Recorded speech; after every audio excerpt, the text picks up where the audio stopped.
பெங்களூரில் kids and family கூட ஒரு நாள் ஃபுல்லாக டைம் ஸ்பெண்ட் பண்ணணும்னு நினைக்கிறவங்க மறக்காமல் ஜாலிவுட் ஸ்டுடியோ அண்ட் அட்வென்ச்சர் பார்க்குக்கு போங்க. ஃபுல் டேயும் இங்கே சூப்பராக நம்ம ஸ்பெண்ட் பண்ணலாம். ஃபஸ்ட்டு என்டர் ஆன உடனே நிறைய கலர்ஃபுல்லான பெயிண்டிங்ஸ்லாம் இருக்கும்.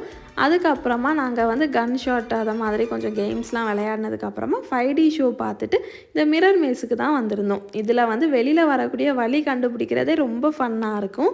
நெக்ஸ்ட்டு லாஸ்ட் வேர்ல்டுன்னு சொல்லக்கூடிய இந்த ஜுராசிக் பார்க் போயிருந்தோம். ரோலர் கோஸ்டர்னு பெரிய ரைடில் போகிறதுக்கு பயப்படுறவங்க வயசானவங்கலாம் இதை மாதிரி ரைடில் போகலாம். ரொம்ப சூப்பராக இருக்கும். நெக்ஸ்ட்டு நாங்கள் டைட்டானிக் எக்ஸ்பீரியன்ஸ் தான் போயிருந்தோம். டைட்டானிக் ஷிப்குள்ளே எப்படிலாம் இருக்கும் அப்படின்னு சொல்லிட்டு அதே மாதிரி செட்டப் பண்ணியிருந்தாங்க. பார்க்குறதுக்கே ரொம்ப அழகாக இருந்துச்சு. ஆஃப்டர்நூன் லன்ச் சாப்பிட்டு முடிச்சதுக்கப்புறமா ஜாலிவுட் ஐலாண்ட் தான் போயிருந்தோம். இங்கே நிறைய ரைட்ஸ் இருந்துச்சு, ஸ்விம்மிங் பூல் இருந்துச்சு. சூப்பராக டைம் ஸ்பெண்ட் பண்ணிவிட்டு டான்ஸ் ஷோ பார்த்துட்டு லைட் ஷோ பார்த்துட்டு வீட்டுக்கு கிளம்பிட்டோம்.